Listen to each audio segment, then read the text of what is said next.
Hay una distinción entre el hombre que está recto, erguido, hace caer la aceituna con la vara, y la mujer curvada, agachada, que va recogiendo lo que cae, ¿no? Hace las tareas bajas, inferiores, que tienen que ver con la sumisión, con la docilidad. Estás escuchando Radio Primavera Sound, proudly presented by Cupra. Hola. Chicas. ¿Qué tal? ¿Cómo estáis? Ay, Dios mío, Hija, estamos aquí de vuelta. Estamos de vuelta. Se me ha hecho como largo. Es que ha sido largo, ¿no? ¿O no? Ha sido normal. Yo qué sé, no sé. Es que nuestra percepción del tiempo está dislocada por culpa de la Feria del Libro de Madrid. Bueno, yo es mi primer día libre. En plan, que no estoy diciendo, hola, este libro acaba de salir, qué chulo es, quiere bolsa, tal, no sé qué. Quiere bolsa, ¿eh? Quiere bolsa. Con tarjeta o en efectivo. Sí, todo preguntas que ya no sabes si has hecho, si no has hecho, todo muy bien. Oye, voy a aprovechar, por cierto, para dar las gracias a toda esa gente que ha venido a la caseta en la que estoy a saludarme y a alegrarme la espera a que se acabe el día con esas sonrisas, porque a ratos se agradece mucho y la gente es majísima y es que la verdad que es que... Las chicas han acudido a tu llamada. Y no solo las chicas. No, un montón de gente. Muy distinta además, que esto es muy guay, porque cuando viene una persona, pues yo que sé, quizá un hombre un poco más mayor y tal, que digo, esta persona no me va a decir nada y de repente te dice un comentario elogioso y amable y maravilloso y dices, mira qué bien. Necesitamos más de estos, ¿sí? Claro. Hay que reproducirlos en cadena. Hay que clonar al hombre, sí. Al oyente de punzadas sonoras. Sí. Así que muchísimas gracias, de verdad, me hace mucha ilusión. Queremos recordar rápidamente, antes de empezar, que vamos a estar... Momento publi, bueno, pero leve. Que vamos a estar en Valencia el 20 de junio, que no queda nada, en el Caixa Forum. Ahora mismo, la verdad, no sé a qué hora es, pero es por la tarde. En el marco de la exposición de Veneradas y Temidas, que es muy guay. Es muy chula. Y quedan algunas entradillas por ahí, si a alguien le apetece, bien. Si no, pues no pasa nada. Pues efectivamente. Tampoco hay que obligar a nadie. Y gracias a todas las chicas de Valencia que han comprado entradas. Hombre. Porque han comprado bastantes, así que se agradece. Allí nos siempre. vemos. Y en la feria, que hija, todavía quedan 1 millón de días. Ya, pero para cuando salga esto van a quedar 2 días. No, 3 días. Ya ves ese momento. Último fin de feria. Ir todas a saludar a llevar. Pero no solo a saludar, hay que llevar algún tipo de algo con azúcar, un café, no. agua fresca. Que no me cabe en la caseta, que luego veo, se me amontona la mierda y hay que ir ahí. Unas galletitas, unos kikos. Unos kikos. Pues sí, es verdad. La verdad que es muy cansado la feria, porque además son muchas horas y tal, pero es tan bonito. Yo cuando llego a las 10 de la mañana al Retiro, que me bajo en el metro y ando por mi camino, que ya es mi sendero privado. Que tienes el árbol. Que paso por un árbol que es prácticamente Yo lo toco mío. El árbol siempre que... Y el fresquito de la mañana y digo, ay, qué alegría. Luego ya a las 8 de la tarde, cuando ya llevas todo el día ahí asado, pues ya tienes otra percepción, ya ¿no? Pero bueno, ahí te quieres morir. Como todo. Así que nada, vamos a disfrutar de la Feria del Libro de Madrid, la gente que esté por aquí. Gracias a toda la gente que vino a vernos, por cierto, a la charla que dimos. Con Elena López Riera. La mejor. Ya ves. Qué bien conjuntadas íbamos, ¿eh? Que llevamos las 3 los mismos zapatos. Increíble. Bueno. Una vez hecha la crónica de la Feria del Libro, que nos podían contratar para hacer una crónica, ¿eh? Ya. En plan, ¿no? Crónica de la feria. Ellas, radiofónicas, yendo por ahí, en plan, el día 1, día 2. Eva Urue. Bueno, sí. Yo creo que ya la gente de comunicación de la feria ya bueno. Esto ya está. Pero que no lo haga Radio Nacional, lo quiero hacer yo. Pues que pongan un stand. Un stand permanente. De la República Independiente de la Radio estaría muy bien. Eso estaría muy bien. Ahí vamos todas. Sí. Bueno, vamos allá, que se nos pasa el tiempo.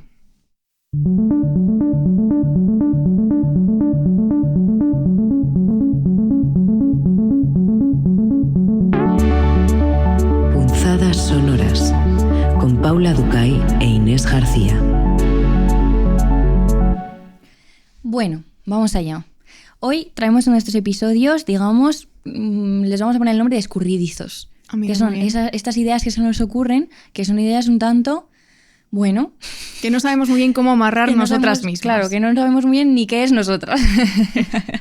Pero bueno, chicas, estáis aquí para acompañarnos en este viaje, lo cual está muy bien, es muy bonito. Sí, pero es muy guay porque a veces traemos conceptos así como más, yo que sé, clásicos, ¿no? Espera, o como puede ser verdad, o todas estas cosas que son así como más... ¡Pum! ¿No? Ellas, estáticas, pesadas, me las imagino, estos conceptos. Ellas, estáticas. Bien, sí. Sin embargo, hay otros que me parece que se parecen más un poco a los de también las imágenes y gestos, tal, que se basan más en ideas un poco más, como me las imagino, translúcidas, ¿vale? Sí. Y entonces hoy es uno de ellos porque vamos a hablar de distintos temas que tienen que ver, podríamos decir, con el trabajo, pero que son muy distintas entre sí, ¿no? Porque llevamos ya un tiempo dándole vueltas a algunas ideas que no es que construyan como una teoría o un todo cerrado y compacto, como decía, sino que abordan este tema desde ópticas distintas. Y la idea surge... voy a contar ahora anécdota. Yo hace un tiempo fui a la exposición del Prado, del Museo del Prado de Madrid, sobre el taller de Rubens, que cuando se anunció yo tuve una emoción desmedida. Bueno, ¿te acuerdas de este momento en casa? Sí. Que estábamos cenando y estabas mirando el móvil y de repente Inés hace... ¡Ah! Y yo pensé, se ha muerto Anierno. O sea, fue mi primer pensamiento, en plan, solo eso podría haber desatado esta conmoción. No. Pero no, era el anuncio, o sea, era un suspiro bueno. Sí. Era el anuncio de esta exposición del taller de Rubens. Entonces, en cuanto se abrió, allí que fui, con cohete, y tengo que decir que fue todo mi gozo en un pozo. Nunca mejor se ha dicho esto, ¿no? Porque es verdad que yo pues tenía unas expectativas acerca de esto que tenían mucho que ver con las ideas de las que vamos a hablar hoy, porque siempre me ha interesado mucho esta idea del taller del gran maestro, de cómo, qué jerarquías se instauraban ahí, porque muchas veces los maestros pues era más bien negociar los encargos, tratar con los patronazos, se dice, ¿no? Sí, hacer algunas figuras o los bocetos, y luego había toda esta serie de aprendices o de personas que trabajaban en el taller que hacían más bien copias, reproducciones, o bueno. Entonces toda esta jerarquía a mí interna en términos laborales como que siempre me ha llamado mucho la atención. Y pensé, pues en esta exposición nos van a explicar un poco de cómo funcionaba todo esto. Pues spoiler no.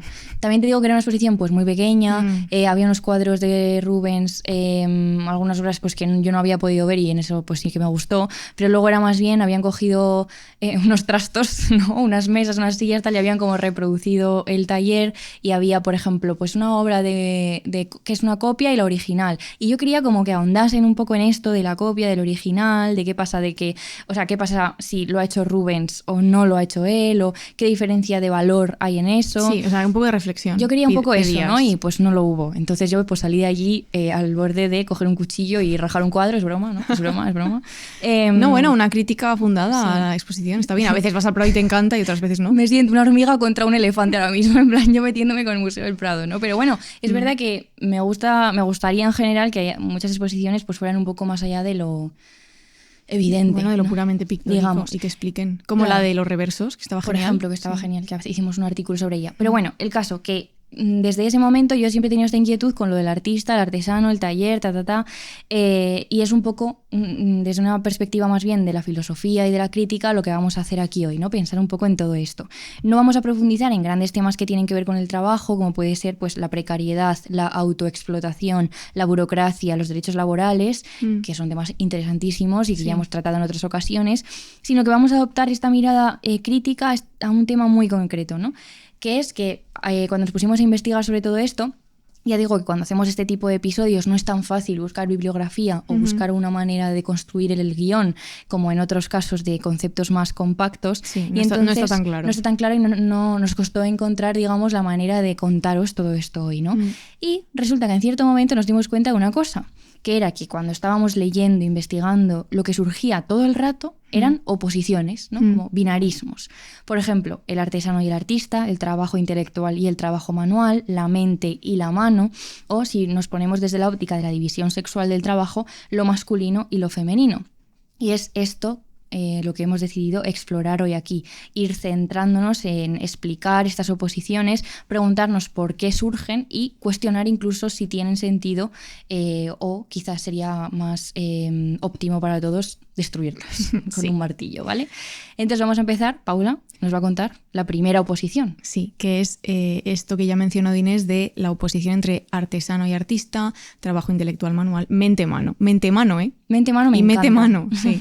Y queríamos explorar primero cómo se construye esta dicotomía, que parece que a todas se nos puede venir a la mente cuando pensamos en el trabajo. Sí, de hecho, perdón, pero quizá para los oyentes y las oyentes cuando estén escuchando esto, antes de que nosotras incluso construyamos esta oposición, si os paráis unos segundos a pensar qué se os viene a la cabeza cuando pensáis en un artista, y qué pensáis cuando imagináis esta figura del artesano o de trabajo intelectual o manual, seguramente ya os surjan muchísimas cosas que van a tener que ver con lo que vamos a contar. Experimento colectivo. Unos segundos para pensar. Venga, 2 segundos de silencio. Venga.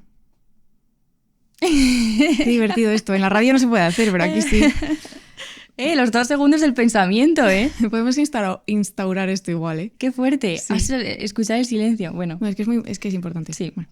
Entonces, para todo esto hemos leído una tesis doctoral de Diego Vadillo López que se llama El artista plástico contemporáneo como artista obrero accidental. Y en esta tesis Vadillo habla de un cambio que se produce en el Renacimiento, que es esta progresiva separación entre el artista y el artesano. ¿Y por qué sucede esto? Pues porque los artistas empiezan a diferenciarse de la masa de artesanos porque ellos se empiezan a interesar en las cuestiones, digamos, técnicas y especulativas, una cosa quizás asociada más al pensamiento, a lo intelectual. Tienen también mayor independencia con esto de la autonomía de los gremios, se da una separación, digamos, de los espacios entre lo que es el taller y lo que es la escuela, es decir, entre lo que es el sitio donde se hacen las cosas y el sitio donde se enseña la teoría. Se empieza a priorizar el conocimiento teórico, nacen las primeras academias y empieza a tener mucha importancia el concepto de genio, que se concibe como una personalidad que va más allá de la tradición, de lo que se ha hecho, de la doctrina, de las reglas, y es esta figura de una persona que crea algo novedoso, digamos, ¿no? Y hay una diferencia también entre las actividades como la pintura y las que se consideran artesanías mecánicas, que son las que se consideraban menos nobles o más vulgares. También tenemos una ruptura con lo colectivo de la artesanía y está esta figura del artista que busca patronazgo o que busca vender esas obras supuestamente, bueno, o no supuestamente, pero novedosas y que rompen y que nacen de un genio que no se le presupone al artesano. Y que es individual. Claro, y es individual. Es una figura como muy... que ya rompe con esa cosa colectiva. Sí. Y en España en el siglo XVII las clases altas consideraban que el trabajo manual, como puede ser el agrícola o el industrial, eran vergonzantes. Y esto se daba muy en consonancia con una cosa que pasó en los siglos posteriores, en el siglo XVIII con Felipe V, que es que el Estado quería controlar las artes, este control de las artes. Y esto se daba a través de lo que se quería hacer, que era una institucionalización del gusto. ¿Y cómo se hacía esto? Pues desacreditando a los gremios artesanales en su capacidad de generar lo que era el gusto artístico, porque se quería pensar y se quería proponer que el gusto artístico lo imponían, digamos, los artistas y no los artesanos.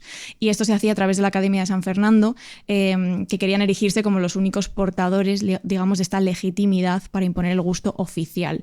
¿Y cómo se hace esto? Pues siendo los responsables, por ejemplo, de la conservación y la restauración del patrimonio artístico o ser las personas que se encargaban de otorgar los títulos profesionales. Digamos que los artistas, desde la academia, que ya hemos dicho que estaba separada de los talleres, son básicamente los que manejan este cotarro y los que deciden cuál es el gusto y qué es lo que impera y quién tiene capacidad de generar eso. Sí, no solo los artistas, ¿no? Sino también las personas que dirigían esas instituciones académicas o la administración, o sea, esta cosa de que es el Estado de repente el que decide que es bello o no, o que merece ser considerado los gestores de todo arte. eso. Claro.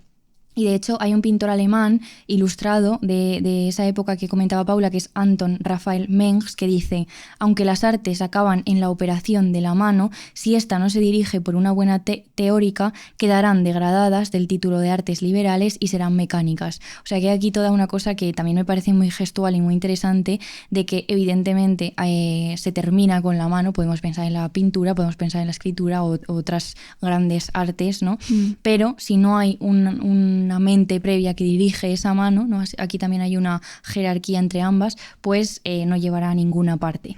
Hemos elegido esta parte de la tesis para ver un poco cómo se construye esta idea del artista y muy centrado en el Renacimiento y en el contexto español. Aquí, por supuesto, si os ponéis a investigar, hay una cantidad ingente de historia desde la antigüedad, de esta diferenciación entre artista y artesano. Es verdad que a mí me interesó mucho la aproximación que tiene el autor de la tesis, porque viene un poco a través, luego hay una parte en la que hace entrevistas a artistas contemporáneos que pretenden unificar de alguna manera o homogeneizar esas dos figuras del artista y el artesano. O sea que es una perspectiva crítica muy, muy interesante. Y aunque las diferencias y las semejanzas que podíamos aquí ponernos a delimitar son muchísimas, vamos a hacer, he hecho una tabla. Por supuesto, hay una tabla en el guión, chicas. Momento tabla, para ver un poco qué diferencia, eso de manera muy general, estas dos figuras, ¿no? Porque el artista está más relacionado, como decía Paula, con la incertidumbre. Sin embargo, el artesano es más bien ligado a la rutina, a la regularidad, a la construcción de obras en serie. Es una figura muy ligada a la repetición y a la funcionalidad, mientras que el artista es original, no tiene un fin concreto, ¿no? Está creando. El artesano se ajusta más a la normativa, a lo que está establecido, a qué normas, a qué maneras de hacer. Y sin embargo, se supone que el artista tiene más margen de actuación, que luego lees la tesis sobre este contexto y en realidad las academias eran súper viejunas, ¿no? Claro. Enseñaban mucho arte clásico y había algunas figuras que reivindicaban, oye, por favor, Claro, queremos romper con todo esto. O sea, que sí. también habría que ver cuánto, más allá de la concepción ideal, cuánto margen tenían cuando se da esta institucionalización del gusto que tú comentabas. Pero es verdad que se les presupone no solo una capacidad de actuar al margen, sino que se les pide, se les exige un poco a los artistas. No se espera de ellos que sean capaces de romper ciertas normas o ciertos márgenes. Luego está el artesano, que se relaciona más con una palabra que es la aptitud, que se define como una habilidad superior a la normal para hacer algo de lo que cualquiera es capaz. Y esto es fundamental. O sea, el artesano puede que sea una persona más hábil que el resto, pero es una cosa que se presupone que todos de alguna manera podemos hacer, mientras que el artista no se relaciona con la aptitud, sino con el talento, ¿no? Esta palabra, el talento, increíble, toda la carga que tiene. Y también hay una cosa de la aptitud se puede aprender, el talento no. Claro, es una cosa como de nacimiento, casi azarosa, ¿no? Y es más bien apoyarse en la tradición para lograr este impulso imaginativo que rompe con ella. El artesano es un conocimiento, podríamos decir, adquirido, por esto que tú decías de que parece que se puede aprender, y también habitual, mientras que el artista tiene un conocimiento inconsciente, natural, espontáneo, ¿no? Que no tiene nada que ver con lo manual y lo práctico que caracterizarían más bien al artesano, sino que está ligado a lo intelectual y lo teórico. Hay una cita en la tesis que dice: el artesano no acomete más que aquello que sabe posible. El artista se ve constantemente impulsado a intentar lo imposible, o al menos lo improbable y lo inimaginable. Sí, y queríamos traeros un ejemplo del lejano oriente, de Japón, que habla un poco de estos temas, que es un libro que se llama La belleza del objeto cotidiano, de Soetsu Yanagi. ¿Que lo tenemos aquí? Que lo tenemos aquí, que está en la editorial GG. Ya ves que siempre... Sí, GG. Y concretamente el texto que abre el libro se titula ¿Qué es la artesanía popular? Y es de 1933, importante tener esto en mente. Y él en ese texto explica cómo él y otros compañeros que estaban pensando acerca de las artesanías tradicionales de Japón acuñan el término mingei, no sé cómo se pronuncia esto, pero mingei, compuesto por la palabra min, que es pueblo o masas, y la palabra gei, que es artesanía. De hecho, de ahí el tema de las geishas, las artistas. Y entonces, entre pueblo y artesanía, pues sacan mingei, que es la artesanía popular, la artesanía del pueblo.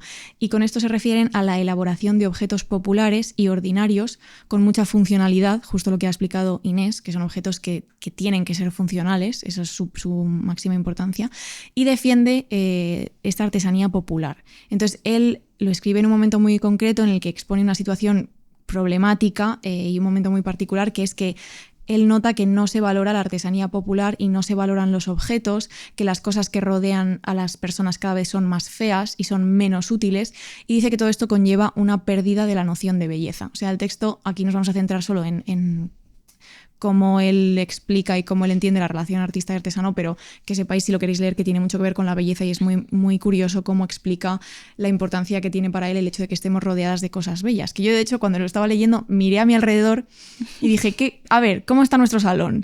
Y es verdad que hay muchas cosas bellas, pero luego estaba bebiendo agua en el típico vaso de plástico de un festival. Y dije, esto es... o sea, ¿qué es esto? Soetsu hubiera dicho, pero ¿qué mierda es esto? Exacto. Claro, él estaba en este momento, es a principios del siglo XX, ¿no? Creo que es 1933. Sí, he dicho 33. Este texto, que básicamente se empieza a hacer producción en serie de objetos, claro. ¿no? Y esto, pues, es como, por favor, claro. Un poco de por favor. Claro, él quiere pensar cómo hacer eso, pero con conciencia y bien. Y entonces él lo defiende, pero incluso en su reivindicación de la artesanía popular persiste esta división de la que estamos hablando, porque distingue entre las bellas artes y las artes populares. Las bellas artes, como la pintura y la escultura, dice que las apreciamos a través de un enfoque visual, y en cambio los objetos cotidianos los apreciamos a través de su utilidad y los consideramos obras de rango inferior. Y él critica mucho esta idea de que la vida y la belleza sean tratadas como ámbitos separados del ser. O sea, de nuevo, quiere que estemos rodeados de objetos bellos ellos no por un impulso, por una pulsión estética ni hedonista, sino porque cree que es una manera de estar en el mundo y alimentar, digamos, el alma, dicho de manera muy poética. Y de hecho, también en este texto hay mucho que creo que de hecho lo comentamos aquí con Javier, sí, en Derroteros, sobre uno que hicimos sobre los objetos, de toda la emocionalidad que ponemos en los objetos que nos rodean, que a veces parece que una obra de arte es muy superior, pero de repente a ti se te pierde un jersey que has heredado de tu abuela, o se te rompe una taza que hiciste cuando ibas a tercero de primaria, y de repente igual es más valioso para ti que una cosa que puede tener un valor artístico tremendo. Pues de eso habla. Es un poco Marie Kondo, ¿eh? Sí. La cosa, ahora ya creo que ya se ha pasado como el momento, pero esto de limpia tu casa y decide con qué te quedas a través de lo que te da alegría, creo que era su what brings you joy, decía ella. Bueno, pues Yanagi reivindica el ámbito de la artesanía como fuente de belleza, o sea, no dice que solo los artistas puedan proponer y construir cosas bellas, sino que los artesanos populares también. Pero es verdad que mantiene esta distinción y sí que pone a los artistas individuales, digamos, por encima, porque dice que hacen obras que nadie puede emular, y él acepta que los artistas sean los líderes de los artesanos y que los artesanos sigan su ejemplo. Sí que es verdad que propone una colaboración de estas dos fuerzas, el mundo de las artes y el mundo de los oficios, pero mantiene una distinción. O sea, es un paso quizás un poco más a criticar la dicotomía, que es lo que vamos a hacer ahora, pero todavía mantiene estas estructuras de artistas por una parte y artesanos por otra parte. Claro, como que el artista lo diseña la idea o propone, y luego los artesanos pueden quizás reproducirla o algo así, ¿no? Sí, pero sí que habla de un artista que no debe estar intentando hacer cosas que no puedan emularse, lo contrario, tiene que intentar, pues digamos, que esa belleza vaya cayendo hacia abajo y llegue a los otros, a más gente. Total. Y a la gente, a la gente que compra objetos y adquiere objetos. Pues este es un muy buen ejemplo de una postura un poco, crítica con la dicotomía, pero que la mantiene. Y ahora queríamos centrarnos en la propia crítica. ¿Qué maneras tenemos, no? Muchísimos autores, sobre todo en el último siglo, podríamos decir, pero también antes, han criticado esta diferenciación tan tajante entre mano, cabeza, o técnica y ciencia, o arte y oficio. Porque cuando hablamos de artesano, aquí si te pones a indagar y a leer más en profundidad, también cabe obrero. Hay muchísimas palabras que se engloban ahí. De hecho, había unas disputas tremendas. Esto hace... O sea, en casi todas las etapas históricas de, esta persona que construye, los escultores, donde entran, el arquitecto durante mucho tiempo, también había, ¿no?, como muchos problemas. O sea, que decimos artista y artesano, pero dentro de esas dos variables cabe muchísimo, ¿no? Por ejemplo, Theodor Adorno, este filósofo de la Escuela de Frankfurt, decía que la técnica es irrenunciable para el arte. Es decir, que la obra de arte es un resultado de justamente juntar técnica y contenido. O, por ejemplo, Richard Sennett, que es un filósofo del pragmatismo americano, tiene un libro que es paradigmático para esta idea del artesano. De hecho, si a alguien le interesa ahondar, se llama El Artesano. Se llama El Artesano. Él lamenta que cada vez hay una mayor disociación entre técnica e imaginación, ¿no?, entre mano y cabeza. Y es un libro muy interesante que además es más pegado al presente que, digamos, el del contexto japonés, ¿no? Y aborda problemas que nos pueden resonar bastante, aunque ya tiene unos años. ¿Quién ha criticado esto más allá de personas concretas? Queríamos plantear dos ópticas, ¿no? La óptica marxista y la óptica epistemológica. Vamos a ello, porque me hace mucha gracia porque le digo a Paula, cuando cite las fuentes, la óptica marxista, claro, es un texto que se llama Mano y Cabeza, de Michael Evy, que está publicado en Jacobin Revista, que es un chico leído que vive en Nueva York y escribe acerca de cultura popular y acerca de muchas cosas, y el Diccionario Soviético de Filosofía. Qué risa, tío. Es que... Claro. Increíble, inmejorable fuente. Bueno, desde la óptica marxista se habla de todo esto, y esto nos parece de las ideas más interesantes, yo creo, del episodio de hoy, que es que hay una diferenciación entre el control y la ejecución, ¿vale? Y esto todo el rato centrándonos en esta dicotomía que hemos expuesto. Lo que pasa es que realmente hay una parte que controla el proceso y que lo comprende, y sin embargo hay otros que lo ejecutan, ¿vale? Y ahora, por volver a nuestra dicotomía, sería el que controla es el artista, ¿no? Podríamos decir, reduciéndolo mucho, y el que ejecuta sería el artesano. En lo que ha explicado Paula de la postura de Soetsu, que dice que es un poco una colaboración, pero que hay uno que está por encima, sería esto justamente, ¿no? Sí. Hay uno que controla, que propone, y otro que ejecuta. Hay un autor que se llama Braverman que decía que lo que pasa en esta dicotomía es que hay una parte que acumula conocimiento, ¿no? Y hay otra parte que está desposeída de este conocimiento. El que planifica tiene el conocimiento, el que ejecuta no lo tiene.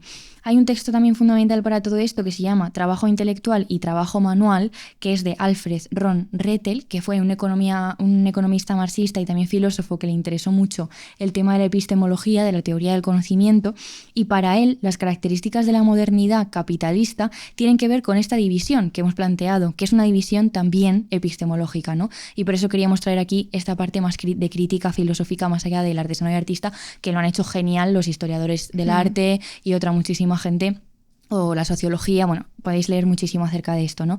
Pero a mí esta idea me encanta, que es la de la extracción del conocimiento. Tú te quedas con el conocimiento a través de una gestión científica de los procesos, es decir, organizas, gestionas, ¿no? Planeas, ordenas, hay todo el rato tareas fragmentarias, regladas, y esto produce una abstracción que es justo la que traemos hoy aquí, que es la de la separación entre el trabajo manual y el intelectual. Hay unas formas simbólicas que tienen que ver con una y otras que tienen que ver con otra. Porque antes os hemos propuesto que pensarais acerca de qué se os viene a la cabeza cuando hablamos de artesano o de artista. Y ahora, dándole un toque moral o un toque que tenga que ver con hacer un juicio, si os preguntase una pregunta muy reduccionista, pero ¿cuál es mejor? ¿O qué te gustaría? ¿En qué grupo te gustaría estar aquí? Sí. Seguramente de manera inconsciente relacionamos ciertas formas simbólicas que consideramos valiosas o superiores en una parte y en otra quizá menos, ¿no? Esto digo generalizando mucho, ¿no? Sí. Pero, por ejemplo, ¿qué formas simbólicas asociamos al trabajo intelectual? La escritura, la enumeración, ¿no? Entonces, en este artículo nos cuentan que son formas que sirven para regular el trabajo que es manual o que sería más bien de ejecución, ¿no? Y para explicar esto, que es un poco abstracto, os traemos un libro que... Momento amor. Momento amor eterno. Estaba pensando, momento amor. No por el libro en sí, que también, solo he leído un texto, pero me ha parecido una pasada. Bueno, voy a decir cuál es el libro y luego el momento amor. Se llama Tiempo, disciplina de...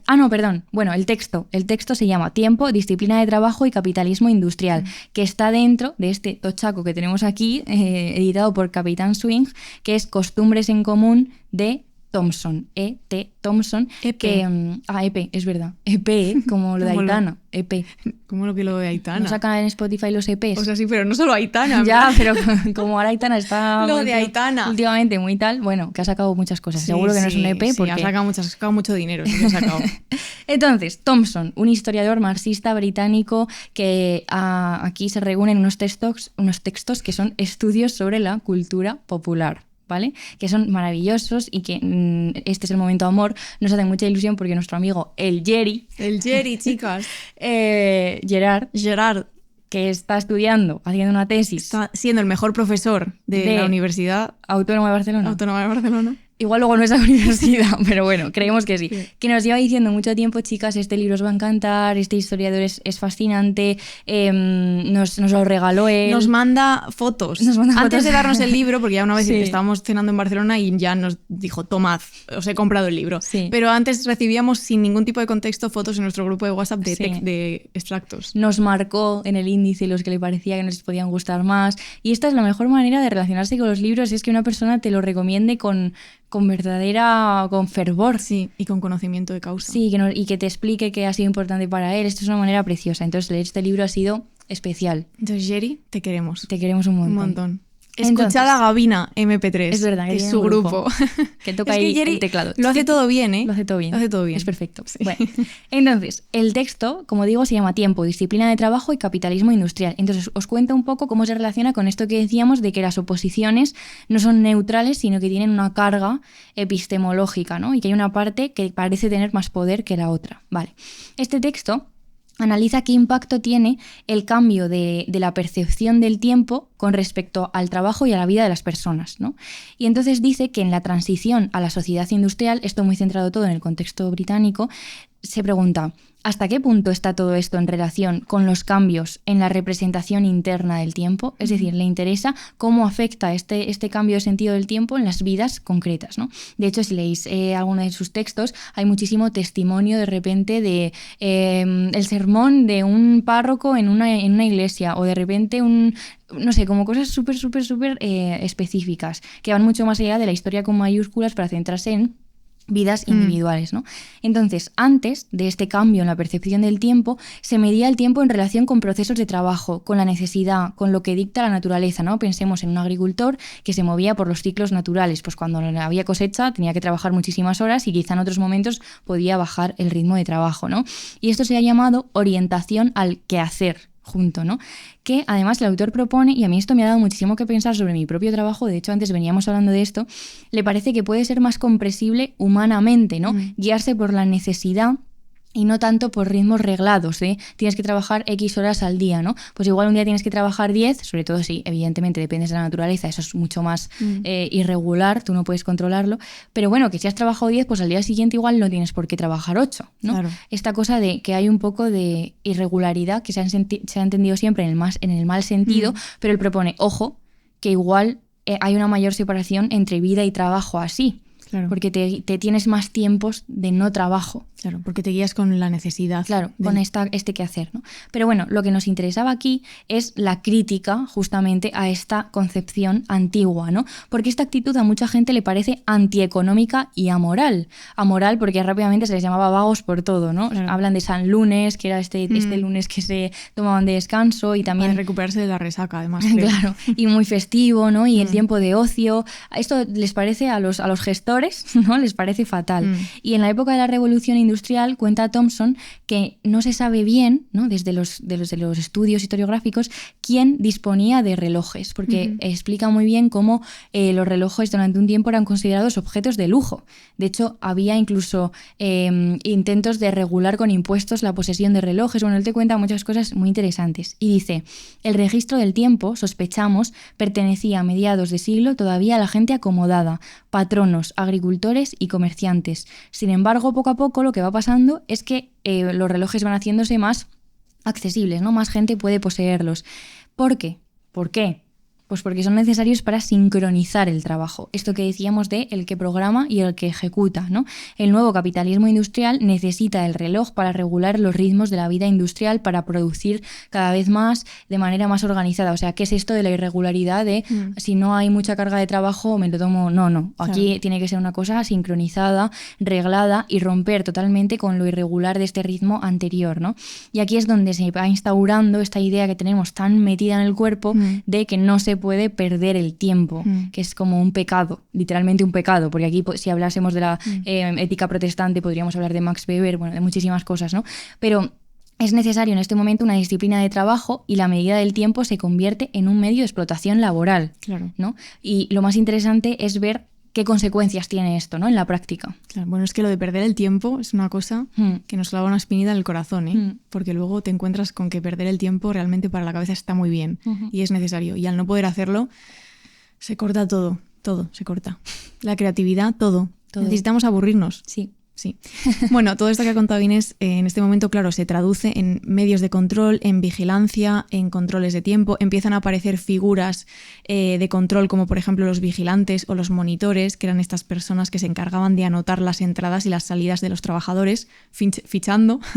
Teníamos las hojas de horas, que fue el primer sistema de fichaje, que es una cosa que además se habla últimamente muchísimo.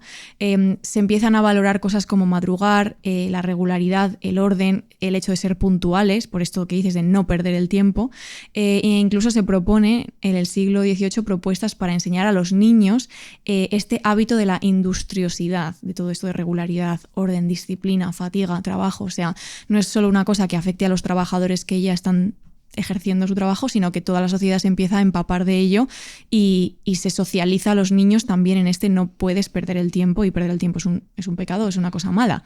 Y esto, por supuesto, provocó luchas y resistencias para reducir la jornada, que es esta lucha por las horas. Algunos patronos en las industrias lo que hacen es intentar expropiar a los trabajadores de todo conocimiento del tiempo, porque controlar el tiempo, o sea, claro, controlar que si sabes qué hora es o a qué hora tienes que salir de trabajar o entrar, es también controlar a las personas. Y de hecho hay un testimonio concreto que viene en el libro que dice: allí trabajábamos mientras pudiéramos ver en el verano y no sé decir a qué hora parábamos. Nadie sino el patrón y su hijo tenía reloj y no sabíamos la hora. había un hombre que tenía reloj y se lo quitaron y lo pusieron bajo custodia del patrón porque les había dicho a los demás trabajadores qué hora era, ¿no? Básicamente. Y otros testigos cuentan también cómo se adelantaban a veces los relojes por la mañana o se atrasaban por la tarde. O sea que no solo eran instrumentos para medir el tiempo, sino también formas de engaño y de opresión, porque tú disfrazas el hecho de que quieres ordenar y reglar el trabajo y el tiempo como una cosa buena, pero luego lo que estás haciendo es utilizar esto para directamente engañar a las personas. Claro, y este es un ejemplo perfecto de lo que decíamos antes, ¿no? Del que controla y el que ejecuta luego el trabajo, y cómo el control y el uso del conocimiento, en este caso de una cosa muy concreta que es el tiempo, pero podríamos hablar de otras muchísimas cosas, hacen que la otra persona simplemente pueda obedecer, ¿no? Como que establece una jerarquía en esta distinción. Y es muy interesante la mirada de Thompson porque propone un testimonio histórico que va mucho más allá de la típica historia. Él critica mucho que cuando tú lees acerca de la revolución industrial o del proceso de industrialización, se presenta como un cambio tecnológico que llegó, ¿no? De manera neutral, de manera inevitable, y no se habla nunca de la explotación, esos valores acerca del tiempo que se instauran, que fíjate lo que siguen, el peso que siguen teniendo hoy en día todavía, la realidad humana, ¿no? O sea, todo esto se deja de lado y él presta mucha atención a lo invisible, a lo normalmente invisible, y dice: no existe el desarrollo económico si no es al mismo tiempo desarrollo o cambio cultural, y el desarrollo de la conciencia social, como el del pensamiento del poeta, no puede, en última instancia, seguir un plan determinado, ¿no? Como esta idea de ojo con esta jerarquía y con esta distinción que no es neutral ni natural, porque es como lo de, por volver a lo del artesano y el artista, muchas veces estas distinciones, o mente, mano, parece que han sido creadas de manera, han surgido, ciencia infusa, y además son neutras, son blancas y no tienen un pozo detrás, ¿no? Y cuando vas indagando por qué se construyen, pues ves que tiene un sentido muy específico, ¿no? Claro. Que es generalmente explotar a otras personas. Sí. Bueno, ahora después citaremos a Bourdieu, que sobre esto de la naturalización tiene muchas cosas que decir. Total. Es que ahora pienso en mis padres diciéndome de pequeña, porque a mí me regalaron este reloj, que sabes que es mi único reloj porque me lo regalaron mis abuelos por mi comunión y no tengo otro porque es un... Mira, este sí que es un objeto, como lo que decía Yanagi. Paula, elige. ¿Quemar el Guernica? No. ¿O mantener el reloj? No, el Guernica a tomar por culo. Lo siento mucho por todos. Totalmente. Pero... Es que así funciona, Las veces que he creído que lo he perdido han sido realmente traumáticas. Es que no tengo otro. O sea, voy cambiando la correa, evidentemente, porque esto se desgasta, pero... ¿Sabes que yo perdía todo de pequeña? Sí. Tipo, también tengo un anillo que me regaló mi abuela cuando hice la comunión, porque no estoy ni bautizada ni nada, esto es un pecado constante, y lo perdí durante años. Te lo conté hace poco esta historia, además. Ya lo sé, la voy a volver a contar. Cuenta. Perdí el anillo. Drama, mucho drama. De repente un día estoy cagando de vacaciones en verano. Sí. Se había muerto Michael Jackson ese día. Estaban escuchando mis padres en la tele, se ha muerto Michael Jackson. Digo, ¿qué tengo en este bolsillo? Es que me acuerdo perfectamente del momento. Meto la mano, el anillo. Y yo, salvada. Y ya nunca lo he vuelto a perder. Fue Michael Jackson, yo creo. Porque no me lo quito. Claro, no te lo quitas. Michael Jackson se fue y el anillo apareció. Claro. Una de sal y una de arena, iba a decir. Bueno, no voy a decir nada. No sé cuál es la cal y cuál es la arena, honestamente. No sé si nos podemos meter en este jardín. Ya, qué bonito momento, ¿eh? Qué bonito momento. Iba a decir algo y se me ha olvidado, pero bien, vale. Vale. Pues una vez hemos contado esta cosa más de la opresión que conllevan estas distinciones, queríamos andar un poco en la idea de la epistemología, de la teoría del conocimiento, que es básicamente entender, es lo que queremos hacer aquí, qué tiene que ver el pensamiento con luego las acciones concretas que se llevan a cabo y las prácticas sociales que se construyen. Es decir, es un poco la crítica que hace Thompson, ¿no? Nosotros explicamos que de repente las fábricas empiezan a funcionar con X métodos, sincronización, regularización, producción, en lo que sea, ¿no? Explicamos eso. Pero él, y la epistemología creo que tiene mucho que decir ahí, lo que intenta decir es, oye, pero ojo, para llegar a ese punto, ¿qué había pasado? ¿Qué valores han cambiado? ¿Qué construcciones culturales se han transformado? ¿Cuál es el valor del tiempo que de repente ha cambiado radicalmente al anterior, ¿no? O sea, todo eso, lo que a veces tiene más que ver con el pensamiento o con los valores, muchas veces se escapa, ¿no? No se presta tanta atención. Y entendiendo de esta forma lo que veníamos contando de la distinción, el trabajo intelectual es un privilegio de la clase dominante, ¿no? Y sirve como medio de dominación sobre el trabajo manual, porque es como una crítica en este sentido a que el capitalismo no solo es lo que propone Michael Evey en este artículo que citaba antes, la crítica al capitalismo no simplemente tiene que ver con cuestiones materiales fundamentales como puede ser redistribuir la riqueza, o cambiar lo que sea económicamente. No me voy a meter ahora a cosas marxistas económicas porque no tengo ni santa idea. Pero también se necesita una transformación epistemológica. Esto es lo que me parece interesante, ¿no? Ver qué prejuicios y qué valores van ligados a la mano y a la cabeza, al trabajador manual y al trabajador intelectual. Y él lo que propone es unificar mano y cabeza, combinar práctica y teoría, socializar la ciencia, la tecnología, el conocimiento, de manera que no esté simplemente en manos de aquellos que programan y que organizan, y no privar a los ejecutores de todo eso, como puede ser en lo que contábamos ahora, ¿no? De conocer algo tan básico como el tiempo. Sin embargo, esto dice, y me parece fundamental, ¿no? Porque igual quizás estamos pensando en artesano y artista o en distinciones que parecen, cuando hablamos del contexto de la revolución industrial, muy alejados. Y a mí la cosa es que esto me ha hecho mucho pensar en nuestro trabajo, en el trabajo que hacemos, en el trabajo cultural, y supongo que aquí cada uno podrá pensar en su ámbito, pero puede parecer que estas distinciones se aplican de manera tan tajante, ¿no? Y decir, yo hago trabajo intelectual, yo hago trabajo manual, que claramente es una cosa muy difícil de encajar, porque depende mucho de cómo entiendas cada una de las cosas, ¿no? Pero él explica que no es tan sencillo ahora mismo, y sobre todo a lo largo de los últimos años, con las nuevas tecnologías, los cambios que se han producido en la óptica laboral, ¿no? Y todo esto, aplicarlo a división de clases, o sea, decir, la burguesía hace el trabajo intelectual y el proletariado ejecuta el trabajo manual. Claro, no es tan fácil, ¿no? Porque con las nuevas tecnologías, dice él, aparece un nuevo obrero que conjuga el trabajo intelectual y manual. Es decir, nosotras tenemos la forma simbólica de la escritura, que podría ser un elemento de dominación en otro momento, ¿no? O también nos basamos mucho en formas de conocer que tienen que ver con lo intelectual, con lo que es en la división artesano-artista, con lo que sería considerado el artista, ¿no? Pero sin embargo, ¿cuáles son las condiciones materiales? En plan, esto me ha hecho pensar en que me parece que nos creemos mucho más listos y libres de lo que nos pensamos, ¿no? Y a veces nos comparamos con otro tipo de trabajadores y nos puede parecer que estamos claramente por encima, pero por encima, ¿en qué sentido? Porque luego las condiciones, ¿no? Lo que tiene que ver con lo material y con la producción, ¿para quién producimos nosotras contenido? En plan, no sé, lo comentábamos el otro día, ¿no? Cuando subes a Instagram un post con un texto basado en un montón de ideas y cosas que has producido de manera y le das contenido al señor de Instagram, que es un desgraciado, ¿no? Esto por simplificarlo mucho, pero que podríamos pensar que no es tan fácil como decir yo soy mejor porque encajo más en esto que socialmente e históricamente tiene un valor superior. Habría que ver cómo se relacionan esas dicotomías y si son tan tajantes, claro, porque además como en otro momento. En nuestro caso se juntan, o sea, tú te lo guisas y tú te lo comes, o sea, tú te gestionas todo ese contenido. No tienes un ejecutor que esté, entre comillas, por debajo de ti mientras tú estás pensando en tu atalaya. Tú eres todo. Claro. Lo piensas y luego lo produces, o que no es de manera manual, pero lo estás produciendo también. Y estás ejecutando. Claro, y eres el que te explota. Claro, sí. Tú eres tu propia autoexplotación. Que es lo que explica muy bien Audal Despluga, claro, en No seas tú mismo. Justo estaba pensando en eso, que a veces ya no hace falta ni siquiera que haya una persona que te doblegue, sino que hemos entrado en ciertas dinámicas y valores colectivos que hacen que no hace falta que haya nadie con un látigo, que ya te das tú, ¿no? O sea, que hay nuevas formas que se escapan mucho a estas divisiones tan tajantes, ¿no? Y sobre todo yo, de verdad que creo que nos creemos más listos de lo que somos. Sí. De verdad lo creo. Sobre todo tú, Inés. Sobre todo yo. No.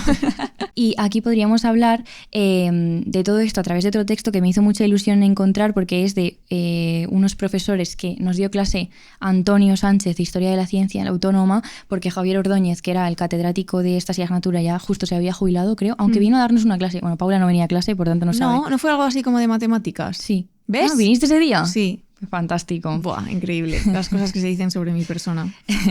Se llama el texto Pensando con las manos, viejas y nuevas perspectivas en epistemología artesanal. Claro, es muy interesante porque ellos dicen, si pensamos en lo artesanal, lo solemos relacionar con ideas del tipo, pues eso, la actividad manual, los gremios, todas estas cosas que estábamos diciendo, pero específicamente a veces lo relacionamos con cosas que son un poco prejuiciosas. Por ejemplo, que lo artesano es primitivo y que es anterior a lo científico, que es algo provisional, que es tosco, que sí que se necesitan habilidades técnicas y maestría para hacer estos objetos o para producir estas artesanías, pero que a veces incluso pierde esta capacidad supuestamente artística de relacionarse con lo universal. O sea, se relaciona lo artesano con lo étnico, con lo local, con lo regional, y se presupone que no puede generar un conocimiento que sea universal como sí lo puede hacer o bien el conocimiento artístico o bien lo científico, que digamos sería la oposición a lo artesanal en este texto que habla sobre la epistemología, ¿no? Y dice que relacionamos lo científico con pues, lo intelectual, las ideas, el conocimiento, la ciencia, lo moderno, lo mental, lo refinado, y dice que lo científico se presupone no utiliza lo tradicional en este contexto. Lo artesanal es una protociencia que se rechaza cuando encontramos un conocimiento mejor, y lo artesanal, digamos, no produce conocimiento y por eso debe esperar a la ciencia. Y esto es lo que ellos poco a poco van deshaciendo, porque en este sentido dicen, parece que no tiene ningún sentido proponer una epistemología artesanal, un conocimiento artesanal, porque sería una contradicción. Habría personas que podrían decir, ¿qué conocimiento? No hay conocimiento. Hay técnica, hay maestría, hay experticia, pero conocimiento no. Y dicen, esto es fruto de una tradición que ha levantado un muro entre lo manual y el pensamiento, entre el arte vulgar, servil o mecánico, y entre estas artes liberales más asociadas a lo artístico. Y esto se ha hecho a través de un imaginario muy concreto y unos prejuicios no solo sociales, sino también epistémicos. Prejuicios de dónde colocar el pensamiento, o sea, dónde colocar el conocimiento, de dónde sale, ¿no? Parece que pues la ciencia sí que genera conocimiento, pero lo artesanal no. Esta es la dicotomía que intentan deshacer. Sí, y esto puede sonar así abstracto en términos epistemológicos, pero ejemplos concretos rápidamente que se nos pueden venir a la cabeza de que esto pasa, ¿no? Valoramos mucho más una carrera universitaria que la formación profesional, que lo consideramos inferior, incluso un fracaso. Cuando hablamos de salarios, esto es mi imperio romano particular, siempre, esto sé que es una unpopular opinion, pero se apela a que los jefes o las personas que ocupan puestos de mayor responsabilidad, que para mí se traduce en esta oposición en los que gestionan, tienen que cobrar más porque cargan pues, con ese peso de la responsabilidad y tienen que dirigir al resto de personas. Para mí esto es un ahondamiento en esa división entre los que ejecutan y los que gestionan, y nunca he entendido muy bien por qué una persona que gestiona tiene que cobrar más que el que pone el cuerpo en muchos aspectos distintos, ¿no?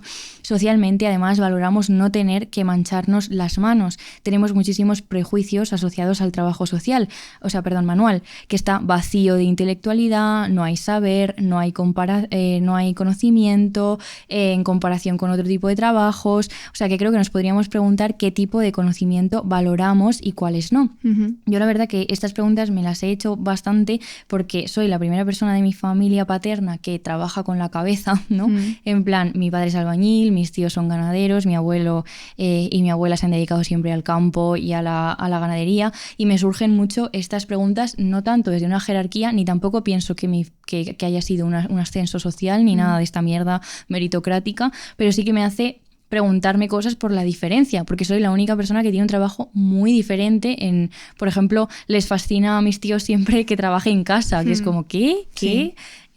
Y simplemente eso, no decir que un trabajo es mejor que otro o más duro que otro, sino muy distintos, ¿no? O que un trabajo tiene conocimiento por su naturaleza y otro por su naturaleza no lo tiene. Claro, que esto es una cosa que a mí siempre me surge. Cuando yo me quedo en casa estoy leyendo un libro, ok, pero es que el conocimiento y el saber que maneja una persona que trabaja en el campo o que trabaja en una obra también es fascinante. Lo que pasa que no consideramos que eso sea conocimiento, ¿no? Con todas las letras, y consideramos que es un saber. Esta diferencia entre conocimiento y saber también es bastante relevante porque también va cargada de jerarquía. Sí, como un saber más técnico, más funcional, más útil en su momento concreto, pero no extrapolable a otros sitios, quizás. No es lo mismo, eso es lo que se piensa. Claro. Sí. Y yo creo que esto generalmente son cosas que tenemos muy, muy instauradas, ¿no? O ciertas clases sociales compran a través del dinero el tiempo y la mano de obra de otras personas para que puedan hacer esos trabajos en los que se tienen que manchar las manos, ¿no? Y, bueno, es que ayer salió el vídeo de la portavoz del sindicato de rentistas, voy a llamarles, diciendo que ellos trabajaban un montón porque contrataban a un montón de gente para pintar las casas y hacer las obras y todo. Mira, yo... Es que esto es perfecto para esto, ¿eh? Sí. Como esta cosa de lo que es sucio y lo inferior y lo que no quieres hacer, y encima te consideras que eres un bondadoso por contratar a otras personas y darle trabajo para que hagan eso, ¿no? Y tú trabajas muchísimo buscando a la persona que lo hace. Este es el relato de la señora esta, que yo ya hace tiempo en este podcast intento relajarme y no amenazar a nadie de muerte porque me pueden denunciar y no quiero ir a la cárcel, pero se despiertan todos mis instintos. Sí. Con este vídeo. Hombre. Que recomendamos ver. Que la pobre chica del sindicato de... ¿Cómo es? No me acuerdo cómo se llama. Arma, creo. No sé. No, pero digo la de yogaters. Sí. Perdón por nuestra pronunciación. Sí, pero tiene que tener una más temple. Bueno, que, madre mía. Sí, no, ella lo hace genial. Pero es que la otra puta loca, que se le va la pinza encima. En fin. Terrible. Pero buen ejemplo, la verdad, de esta cosa de la... Abajo el trabajo y abajo los alquileres. De la jerarquía. Sí. Y ahora pasamos, una vez hemos visto esta distinción entre la mente y la mano, el artesano, el artista, queríamos pasar a la segunda distinción que nos interesaba mucho tratar, que es la división sexual del trabajo, ¿no? Esta dicotomía entre masculino y femenino. Y para hablar de todo esto hemos leído varios textos que cito rápidamente, aunque lo dejaremos por ahí, que es La dominación masculina, de Bourdieu, por supuesto, Creencia y cuerpo, que es un texto que está recogido en El sentido práctico, otro texto de Bourdieu, Relación, oposición, distinción, algunos conceptos de la teoría social de Bourdieu, que este es de Eduardo Zazo. Otro momento amor. Hoy están aquí todos nuestros chicos listos. Sí. Que también es profesor en la Autónoma y Eduardo Zazo y amigo de este programa y de estas personas. La persona más lista de la Unión Europea. La persona que mejor te puede explicar a Bourdieu, vamos, sin duda. Tal cual.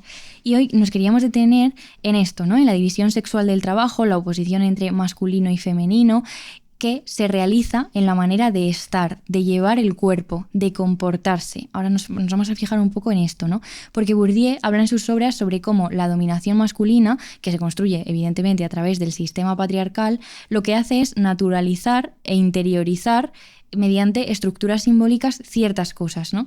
Por ejemplo, el cuerpo y las costumbres interiorizan la diferencia entre lo masculino y lo femenino, ¿no? Se ha hablado muchísimo de esto y se ha escrito en los últimos años acerca de que, no sé, me imagino una cosa muy básica, pero el mansplaining del metro de las piernas abiertas. Manspreading. Eso. Mansplaining es lo otro, lo de que te explican. ¿Cómo? Manspreading. Manspreading, porque to spread es como abrirse, como ocupar espacio. Vale. No me había enterado. Manspreading es eso y man-explaining es que te explican. Claro.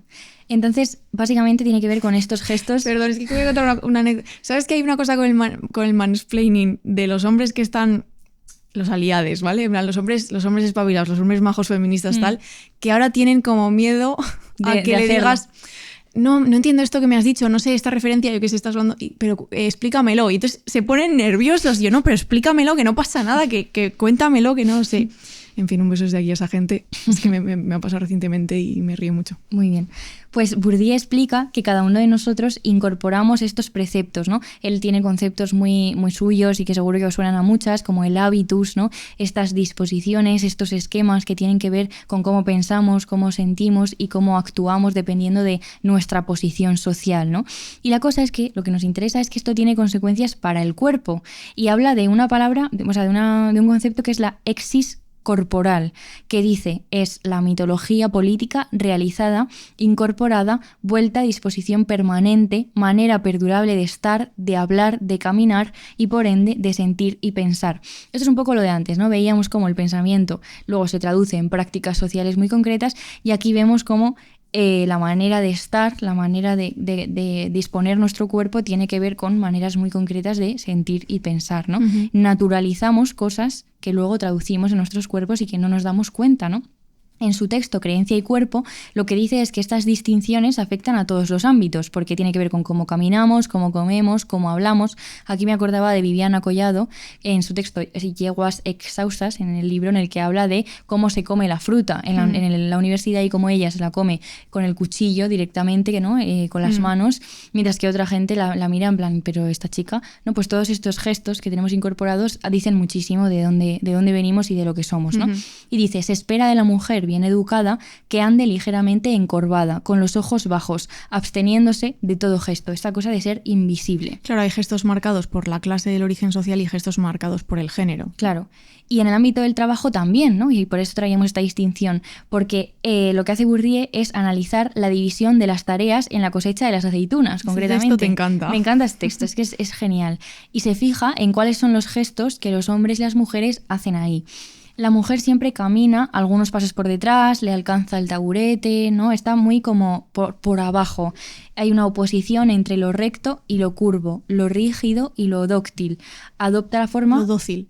A lo dócil, perdón, estaba pensando de que me recordaba a Adriana Cabarero en Inclinaciones, sí, que tiene mucho que ver con estas cosas, ¿no? Con la inclinación y con la rectitud, porque hay una distinción entre el hombre que está recto, erguido, hace caer la aceituna con la vara, y la mujer curvada, agachada, que va recogiendo lo que cae, ¿no? Hace las tareas bajas, inferiores, que tienen que ver con la sumisión, con la docilidad, incluso también mezquinas, ¿no? O que parecen tontas, sí, o que parecen como, si tú haces eso, ¿no? Como le dirías a un niño, sí, tú ponte a hacer eso, que es como para ti. Menor. Claro, como la recolección de las ramitas de madera que han sido cortadas previamente por el hombre, ¿no? Y a través de este ejemplo tan visual, él te explica cómo cada gesto tiene un origen concreto. Sí, y de hecho dice, esta lógica, cito, tiende a producir su propia confirmación, suscitando la vocación por las tareas a las cuales uno está destinado. Es decir, que todo esto hace que el sistema de clasificación de trabajo que tiene que hacer el hombre y la mujer aparezca como fundado en la realidad y en la naturaleza y no como algo arbitrario, porque la división sexual del trabajo no es solo una separación de las tareas, ¿no? Entre hombres y mujeres, sino que es una construcción, pues eso, simbólica, histórica y política, que lo que hace es reproducir la desigualdad de género. Y Bourdieu lo que hace es señalar lo arbitrario de esta división, de la idea de que por tener unos u otros órganos sexuales se debe hacer uno u otro trabajo. Y él dice, todo esto impone una definición diferenciada de los usos legítimos del cuerpo. Y entonces, para seguir pensando todo esto y ampliar un poco la reflexión, queríamos hablar de la película Miss Carbón, que se estrena el 13 de junio en España, es decir, mañana, o sea, el día que sale este episodio, pues mañana, que es una película dirigida por Agustina Macri, una cineasta argentina, con guión de Erika Halvorsen y que está protagonizada por Lax Pascal y Paco León. Yo emocionada aquí, claro, mi niña, la mejor. Y esta película, Miss Carbón, cuenta la historia de Carlita, Carla Antonella Rodríguez, que fue una mujer trans que fue la primera mujer minera de la Argentina, en una región en la que las mujeres tenían prohibido el acceso al trabajo de las minas. Nos ha gustado mucho la peli. Es una pasada y súper bella. Bueno, es increíblemente bonita porque además está grabada en Patagonia y en País Vasco. Buenos sitios para grabar cosas, claro. Y es realmente bella y es muy interesante y queríamos a través de la película seguir ahondando en estas ideas cuestiones. De Bourdieu y la división, ¿no? Porque Carla es una mujer trans muy joven que quiere empezar a trabajar en la mina porque además ha sido su sueño desde niña. Y hace las pruebas para entrar, es perfectamente capaz de hacer el trabajo y todos los hombres, digamos que hay una división de diferentes tareas que puedes hacer en la mina, quieren que se les asigne el trabajo abajo, dentro, y no en la superficie, que aquí vemos otra vez la división entre el arriba y el abajo. Y hay una división clara en la escala de prestigio y reconocimiento social que te da trabajar en cierto lugar. De hecho, cuando leen los nombres definitivos de los trabajadores que van a ocupar tal o tal puesto, pues hay una emoción dependiendo de... A quien le toca abajo se alegra y a quien le toca arriba así como que se ríen de esa persona. Sí, es como haber perdido un poco. Sí. Y a Carla la mandan abajo, como ella quiere, y además enseguida todo el mundo ve que tiene aptitudes de sobra para realizar el trabajo, que además es muy importante para ella tenerlo, ¿no? Y entonces no queremos contar muchísimas cosas, ¿no? Pero sí que en la peli se narra cómo se aprueba la ley trans en Argentina y puede pasar a ser mujer legalmente, lo cual es súper celebrado por el colectivo trans del pueblo en el que vive, que además es su familia, porque evidentemente su familia le rechaza y le repudia, por tanto ella pues busca otra familia que es muy valiosa, y la relación entre ellas y cómo viven, cómo generan vínculos y comunidad y se cuidan, y cómo gestionan la violencia, claro, es muy interesante. Entonces esta aprobación de la ley se celebra y es una buena noticia porque reconoce su identidad. Pero hay un momento en que ella se opera, se pone tetas, ¿no? Y la empresa decide en ese momento bajarla o sea, mandarla arriba, a la superficie, a una oficina. De repente pasa de la mina a una oficina con mujeres que además le rechazan y que cuando ella pide la llave del baño le dicen, ahí está el de hombres, ¿no? O sea, que es una violencia terrible la que recibe en la superficie. Y siguiendo a Bourdieu, podríamos preguntarnos cuáles son los usos legítimos del cuerpo de las mujeres en esta comunidad, porque según está construida la división, el uso legítimo es el de el cuerpo sentado en una oficina, bien vestido, con ¿no? limpio, sin mancharse, que además en la mina es evidente el mancharse las manos, y sin embargo el uso legítimo del cuerpo de un hombre es el cuerpo de abajo, dentro de la mina, realizando las labores manuales. Y aquí vemos genial esta cosa de cómo una persona como Carla cuestiona esta división tan tajante que ha sido sostenida durante tanto tiempo. Claro, por su propia identidad. De hecho, en la película también se plantea de manera muy interesante que ella parece que tiene que elegir, la sociedad y la comunidad le obliga a elegir entre dos identidades, la identidad trans y la identidad minera, que para ella también es muy importante. Y ella busca su papel dentro de la mina y también busca su papel dentro de la comunidad, de lo que has mencionado, las demás mujeres trans, los travestis que sufren violencia todo el rato. Y precisamente el convertirse oficialmente en mujer y que se le reconozca legalmente la identidad de género y esta operación de pecho que se hace, es la excusa que aprovecha la gestión de la mina, de nuevo los gestores, quienes organizan y controlan, para alejarla del trabajo que ella desea y que además se le da bien y darle este puesto en la superficie. O sea que es justamente esta celebración lo que luego le genera un conflicto y un problema y un obstáculo. Claro, y el hecho de que ella se plante en la mina y se niega a acoplarse a ese nuevo trabajo que se supone que le toca hacer por ser mujer, muestra precisamente lo arbitrario de esas distinciones, cuando ella es perfectamente capaz, ¿no? Además, claro.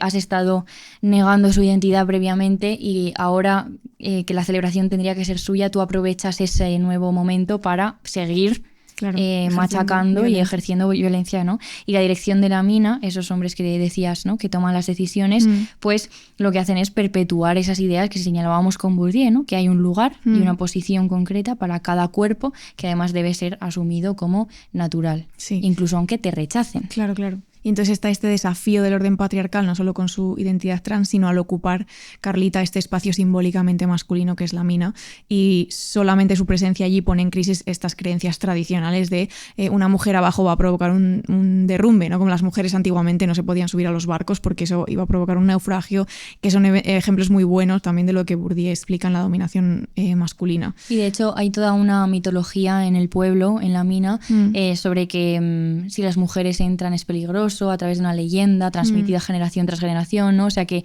está súper bien en la peli narrado cómo ese pensamiento está instaurado casi de manera mítica. Claro. ¿no? Y luego está el concurso de belleza de Miss Carbón, de ahí el título de la peli. Sí. O sea, hay varias cosas muy, muy ligadas y os animamos mucho a que la veáis. Sí, es una película muy guay porque además no se narra desde lo heroico o qué figura, qué valentía, ¿no? Sino que narra las luces y las sombras, porque es muy bonito ver cómo ella encuentra su lugar con otras personas que no tienen por qué ser su familia biológica, pero también están todo el rato soportando violencia, incluso feminicidios, bueno, muchas cosas muy complejas, ¿no? Y luego en un momento dado aparece Paco León de Minero. Es verdad. Esto en España pues es gracioso de ver, Paco León. Se celebra. Así que está muy bien, chicas, id al cine, a vuestro cine más cercano, si la encontráis. Y también hay artículos, le han hecho entrevistas a ella. Es que creo que ella está... Lux debe estar ahora en España haciendo promo y entrevistas hablando de la peli. Claro, yo no digo a la persona, a Carla. Sí. Es verdad, en El País ha salido. En El País hay una muy chula y bueno, escuchar su relato es muy, muy interesante. Y a través de esta historia de Carla vemos cómo las oposiciones, a través de estos binarismos que aparecen casi de manera natural o que parecen ser neutros, muchas veces tienen un sentido que es el de la dominación o el de instaurar ciertos patrones y sirven como mecanismos de opresión contra lo que puede ser la voluntad, la identidad y los deseos de las personas, ¿no? De hecho, siguiendo a Bourdieu, para terminar, podríamos decir que son divisiones que tenemos ya tan internalizadas y tan naturalizadas que ni siquiera quizás somos conscientes de que están ahí, ¿no? Y sin embargo, cuando atendemos a las realidades concretas de las personas, ya sea a través del ejemplo del tiempo, del control del tiempo o de la historia de Carla, pues vemos que estas dicotomías en realidad están manteniendo intacta una jerarquía y un orden determinado, y que es muy interesante y muy importante pensarlas de manera crítica y seguir planteando dudas acerca de qué es el conocimiento, por qué se coloca en cierto lugar a quien trabaja con las manos, qué consideramos digno de estudio, qué no. Y de hecho, hoy no vamos a acabar con una cita, pero vamos a acabar con unas preguntas. Todo preguntas, chicas. Voy a acabar con unas preguntas. Venga. Nos despedimos primero. Nos despedimos. Esperamos que os haya gustado este episodio de oposiciones. ¿A ti te ha gustado, Inés? De la distinción, Nos ha costado mucho hacer este guión, ¿eh? Sí. Porque es un tema muy amplio y todo el rato se te escapa por diferentes sitios, pero a través del tema de las oposiciones y los binarismos, yo creo que es muy interesante pensar. Y sobre todo que si te pones a estudiar la figura del artesano y el artista, pues lo que decía antes, en historia o en sociología, pues encuentras ahí cosas ingentes o trabajo intelectual o manual desde el marxismo. Pero queríamos una cosa más de pensarlo desde fuera y no tanto meternos en qué se considera, yo qué sé, minuciosamente una cosa o la otra, ¿no? Y no queríamos hablar de trabajos concretos, sino un poco en abstracto acerca de esto. Pero las preguntas que queremos plantear son las siguientes. ¿Nos sentimos más libres de lo que realmente somos? ¿Cuáles son nuestras condiciones laborales cuando nos dedicamos a trabajar supuestamente con la cabeza? ¿Por qué construimos nuestras identidades por oposición a los otros?